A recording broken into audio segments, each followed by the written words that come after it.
നമസ്കാരം. നിങ്ങളുടെ ജീവിതത്തിലെ ശരിയായ വഴി ഏതാണെന്ന് എപ്പോഴെങ്കിലും ആലോചിച്ചിട്ടുണ്ടോ? അതായത്, എല്ലാവർക്കും ഒരേ നിയമങ്ങൾ തന്നെയാണോ ശരി, അത് ഓരോരുത്തർക്കും അവരവരുടെ സ്വന്തം വഴികളുണ്ടോ? ഈ ചോദ്യത്തിന്റെ ഉത്തരം ഒളിഞ്ഞിരിക്കുന്നത് ധർമ്മം എന്ന ഒരൊറ്റ വാക്കിലാണ്. കേൾക്കുമ്പോൾ മതം എന്നൊക്കെ തോന്നുമെങ്കിലും സത്യത്തിൽ ധർമ്മം അതിനേക്കാൾ ഒരുപാട് വലുതാണ്. അപ്പോൾ എന്താണ് ഈ ധർമ്മം? അതെങ്ങനെയാണ് നമ്മുടെയൊക്കെ ജീവിതത്തെ സ്വാധീനിക്കുന്നത്? നമുക്കൊരുമിച്ചിതൊന്ന് നോക്കാം. അപ്പോൾ ഇതാണ് നമ്മുടെ മുന്നിലുള്ള ഏറ്റവും വലിയ ചോദ്യം. ഈ പ്രപഞ്ചത്തെ മുഴുവൻ ഒരുമിച്ച് നിർത്തുന്ന ഒരു നിയമം, അതാണ് ധർമ്മമെങ്കിൽ പിന്നെ എങ്ങനെയാണ് അത് ഓരോരുത്തർക്കും ഓരോന്നാവുന്നത്? ഒരാൾക്ക് ശരിയെന്ന് തോന്നുന്ന കാര്യം മറ്റൊരാൾക്ക് എങ്ങനെയാണ് തെറ്റാവുന്നത്? ഭയങ്കര കൺഫ്യൂസിംഗ് അല്ലേ? ഈ ഒരു ആശയക്കുഴപ്പത്തിന്റെ കെട്ടഴിക്കാനാണ് നമ്മളിന്ന് ശ്രമിക്കാൻ പോകുന്നത്. ശരി, അപ്പൊ നമുക്ക് ഏറ്റവും സാധാരണയായ ആളുകൾക്ക് പറ്റുന്ന ഒരു തെറ്റിദ്ധാരണയിൽ നിന്ന് തന്നെ തുടങ്ങാം. ധർമ്മം എന്ന് കേൾക്കുമ്പോഴേ പലരും വിചാരിക്കുന്നത് അത് മതം അഥവാ റിലിജ്യൻ ആണെന്നാണ്. പക്ഷെ സത്യം അതല്ല. ഈ രണ്ടും തമ്മിലുള്ള വ്യത്യാസം മനസ്സിലാക്കിയാൽ മാത്രമേ ധർമ്മത്തിന്റെ ആഴം നമുക്ക് ശരിക്കും പിടികിട്ടൂ. ഈ ധർമ്മം എന്ന വാക്ക് വരുന്നത് സംസ്കൃതത്തിലുള്ള ധൃ എന്നൊരു വാക്കിൽ നിന്നാണ്. അതിന്റെ അർത്ഥം എന്താണെന്നോ? താങ്ങി നിർത്തുന്നത് എന്ന്. അതായത്, ധർമ്മം നമ്മളെ കെട്ടിയിടുന്ന ഒരു ചങ്ങലയല്ല, മറിച്ച് ഈ പ്രപഞ്ചം മുഴുവൻ താളം തെറ്റ് വീണുപോകാതെ താങ്ങി നിർത്തുന്നൊരു തൂണുപോലെയാണ്. എല്ലാം ഒരു ബാലൻസിൽ കൊണ്ടുപോകുക. അതാണ് അതിന്റെ പ്രധാന ലക്ഷ്യം. ഈ ആശയം ഒറ്റ ദിവസം കൊണ്ടുണ്ടായതല്ല കേട്ടോ. അതിനൊരു പരിണാമമുണ്ട്. പണ്ടേ, വളരെ പണ്ട്, പ്രപഞ്ചത്തിന്റെ ഒരു താളമില്ലേ, അതിനെ ഋതം എന്നാണ് വിളിച്ചിരുന്നത്.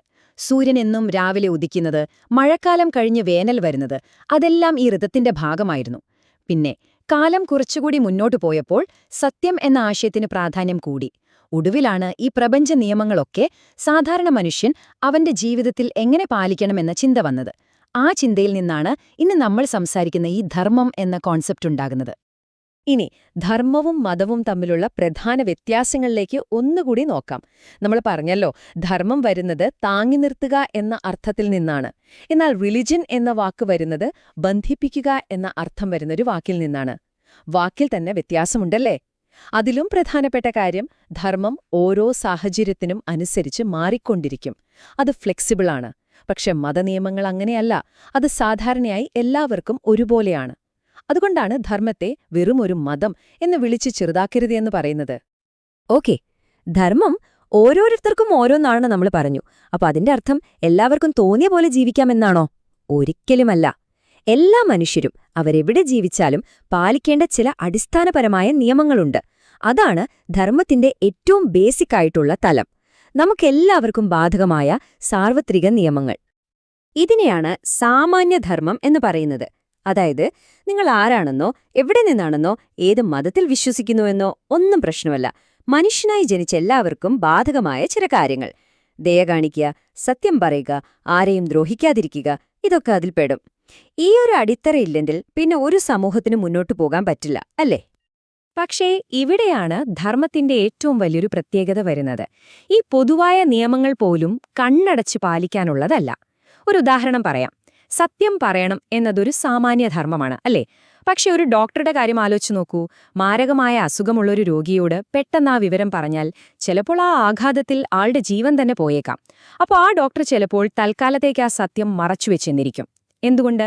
കാരണം അവിടെ സത്യം പറയുന്നതിനേക്കാൾ വലിയ ധർമ്മം ആ ജീവൻ രക്ഷിക്കുക എന്നതാണ്. ചുരുക്കി പറഞ്ഞാൽ, ധർമ്മം എപ്പോഴും സാഹചര്യങ്ങളെ കൂടി കണക്കിലെടുക്കാൻ നമ്മളോട് പറയുന്നുണ്ട്. ഓക്കെ, അപ്പോൾ എല്ലാവർക്കും ബാധകമായ ചില അടിസ്ഥാന മൂല്യങ്ങളുണ്ടെന്ന് നമുക്ക് മനസ്സിലായി. ഇനി നമുക്ക് അടുത്ത ഘട്ടത്തിലേക്ക് കടക്കാം.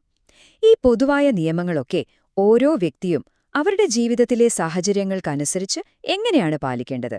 അതാണ് നമ്മൾ അടുത്തതായി നോക്കാൻ പോകുന്നത്. ഇതിനെയാണ് വിശേഷധർമ്മം എന്ന് വിളിക്കുന്നത്. അതായത്, പ്രത്യേകമായ കർത്തവ്യങ്ങൾ. ഇത് ഓരോരുത്തരുടെയും ജോലി, പ്രായം, കുടുംബത്തിലെ സ്ഥാനം ഇതൊക്കെ അനുസരിച്ച് മാറും. വളരെ സിമ്പിളായി പറഞ്ഞാൽ, ഒരു പട്ടാളക്കാരന്റെ ധർമ്മമല്ല ഒരു ഡോക്ടറുടേത്.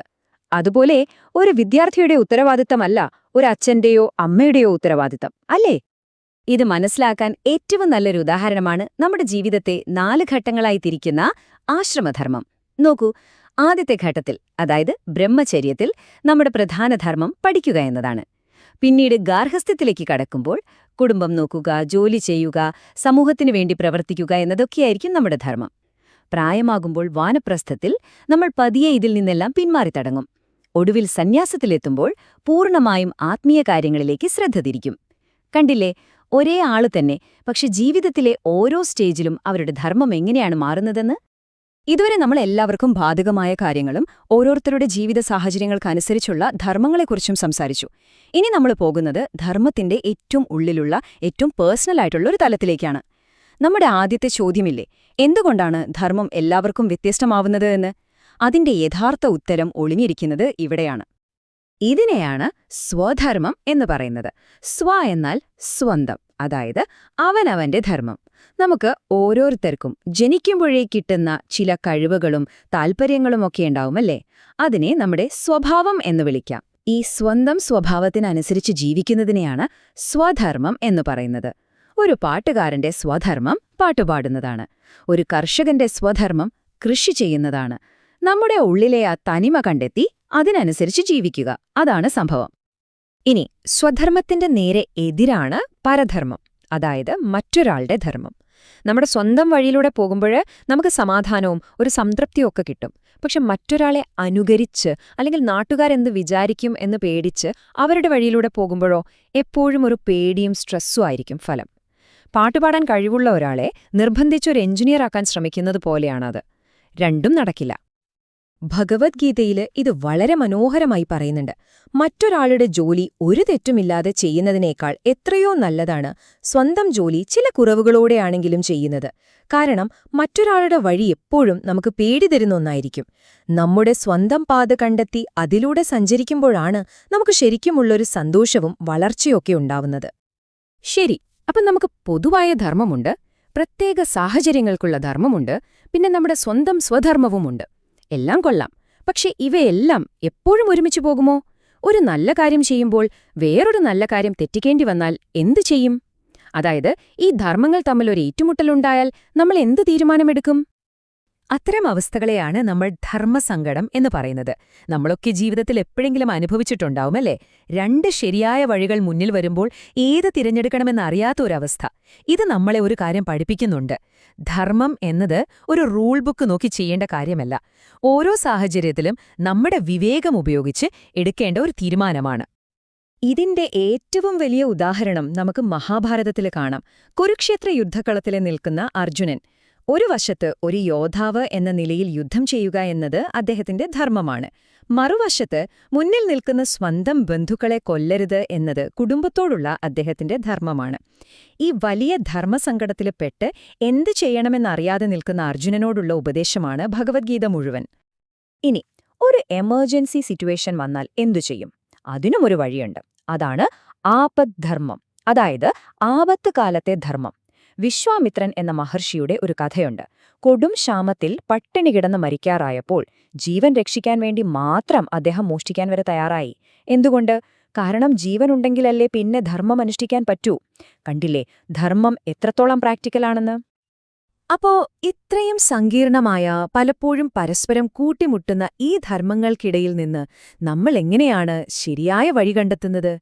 അതിന് നമ്മളെ സഹായിക്കാൻ നമ്മുടെ ഉള്ളിൽ തന്നെ ഒരു കഴിവുണ്ട്. അതിനെയാണ് വിവേകം എന്ന് പറയുന്നത്. അതായത് ശരി ഏതാണ്, തെറ്റ് ഏതാണെന്ന് തിരിച്ചറിയാനുള്ള കഴിവ്. ഒരു ധർമ്മസങ്കടം വരുമ്പോ ഏത് വഴിയാണ് തിരഞ്ഞെടുക്കേണ്ടതെന്ന് തീരുമാനിക്കാനുള്ള ആ ഒരു കഴിവില്ലേ, അതാണ് വിവേകം. ധർമ്മത്തിന്റെ വഴിയിൽ നമ്മളെ നയിക്കുന്ന നമ്മുടെ ഉള്ളിലുള്ള ഒരു കോമ്പസ് പോലെയാണത്. അപ്പോ നമ്മൾ ഇതുവരെ പറഞ്ഞ ഈ കാര്യങ്ങളെല്ലാം കൂടിച്ചേരുമ്പോൾ നമ്മളൊരു വലിയ സത്യത്തിലേക്കാണ് എത്തുന്നത്. എന്താണെന്നോ?